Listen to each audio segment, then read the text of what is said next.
I was born in rural South Dakota, 60 miles from the nearest town of 1,000. You had to be self-sufficient, and you had to figure out ways to get things done together with the creatures and the environment.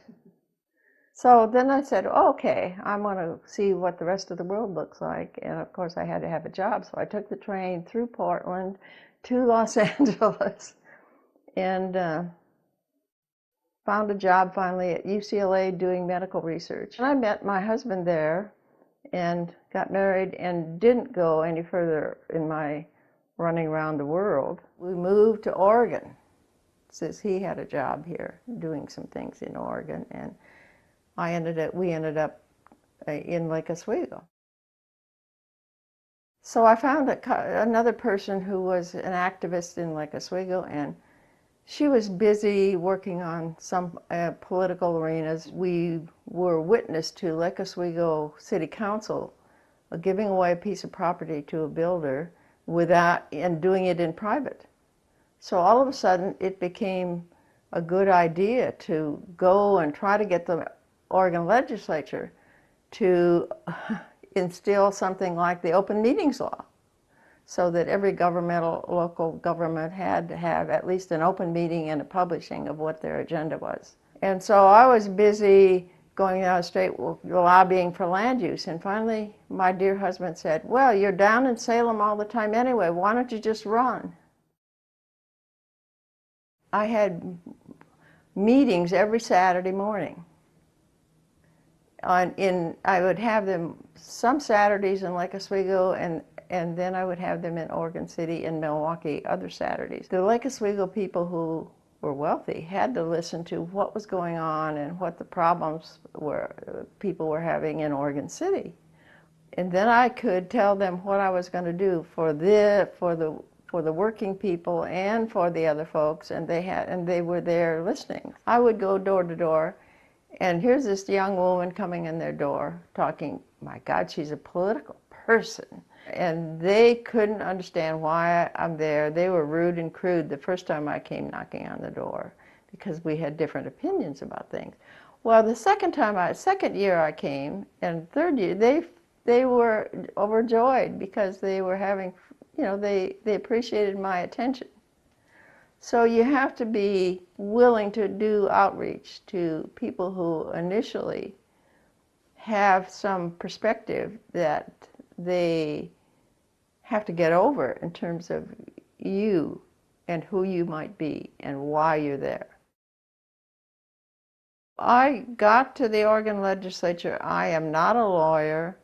I'm a young woman who hasn't spent a lot of time in this community, having arrived from California.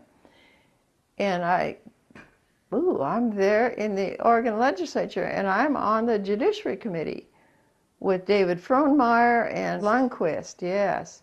So they were very well appreciated, known individuals, men, lawyers. And I'm on this committee with them. And I realized that if I'm going to be effective, I really can't be perceived as being a floozy. And that's a word we used in those days. And I couldn't wear any kind of low-cut dresses or anything like that. So that became an issue. I said, okay, I'll wear bow ties and a stripe and a shirt and a Brooks Brothers shirt and a jacket if I need it. And it seemed to be working because they always assumed that I was there for business. And I'm glad they're finally figuring out that we've got to do better with people so they don't have to go as far as I did to change my image. But there were times when all of those lawyer men on that committee would expect me to ask the questions of the judges because they didn't want to be offending a judge. So occasionally I would just not ask any questions, and then they were really they had to come forward or let the judges do what they were going to do without asking any questions. So that was another kind of interesting thing, being a young woman in this system. One of the first mentors that I was very close to was Governor Vicatia, and of course he was a Republican and I was a Democrat, and he was one of those people who helped me get a sense of what politics was all about, and some of the critical things that I did when I was chairing committees. We worked together on getting them passed, and we also worked during those years with Vic when we were having such a problem with Oregon's finances. And during those years, Vicatia and a handful of Republicans and I and a handful of Democrats got something passed past the voters to shore up the Oregon, balanced budget.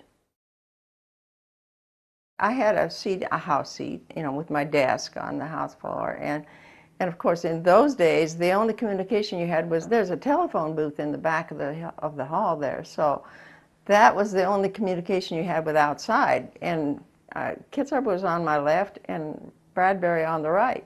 So these guys were during boring debate times, we had the yellow rubber duckings that you always use for your kids in the bathtub. These guys were racing their rubber duckings on the floor in the middle of the debate. I finally got them by the back of the collar and took them back into the telephone booth one by one and said, if you guys are going to be serious about all this business, and if you want to have a career here, you better stop doing that. So every time I was kind of the mother hen that trained up John Kitzhaber and Bill Bradbury. And they still have a hoot about it today. I was a friendly barracuda. But anyway, yes, well, they always knew that I had a mission. And they always knew that I was there, and I expected them to do their part. And if they didn't want to do their part, then we'd move on. And they wouldn't get a chance to do their part until next time. I was close with John Kitzhaber, who was obviously at MD, and I'm not sure. I mean, I didn't have any health problems at that time, and nor did anyone in my family, except that I always had. In rural South Dakota, you don't have access to medical doctors. You're 60 miles from the nearest doctor, and you never made that trip unless you thought your child was going to die. And so when I met with John, and when I got connected with him and we became friends, then we talked about, well, how are we going to serve the people who need it, like the young people and the families and all of that, and the kids, and we were talking about where the focus should be. So it has to do with what do patients need rather than what are you going to prescribe for them. I mean, you go and you figure out what is the minimal amount and what people can do with their own bodies. That's the only issue that John Kitzhaber and I ever disagreed about. He was in favor of he voted in favor of the lottery, and I voted against it. So we had those debates. But then he was willing to give me in the trade committee, he had enough confidence that I would be square and distribute it appropriately.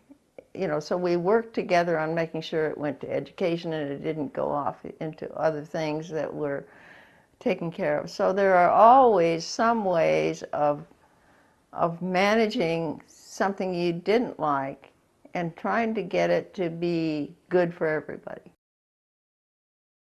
My first involvement was a bill which I just read about, which I had forgotten about. Early on, I did a bill, and probably I was a sponsor of the bill, to make sure that senior citizens, that they had, if there's something that they, their rights were limited or people were taking away their money, that something against senior citizens could apply and have some legal responsibility to supervise, what was happening to them, both physically and financially. My experience with the healthcare system as a whole was when people are ready to die or are, we spend a whole lot of money keeping them in a way that isn't useful for them or or society, and they don't want to be there. There are people, so many people here who stay here, who can't speak anymore, who can't walk anymore, or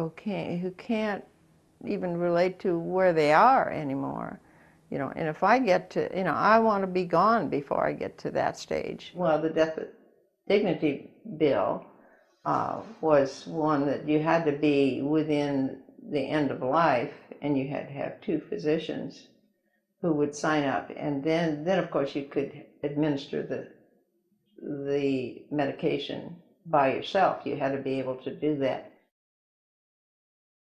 Of all the conversations I've shared with you today in terms of the people who I disagreed vehemently with their positions on things, we never had an uncivil time. We're going to have to figure out a way to move forward without the bullying. People have to begin to get serious about working on the issues that matter to all of us, to make sure that you know, the elements are equal in opportunity for people.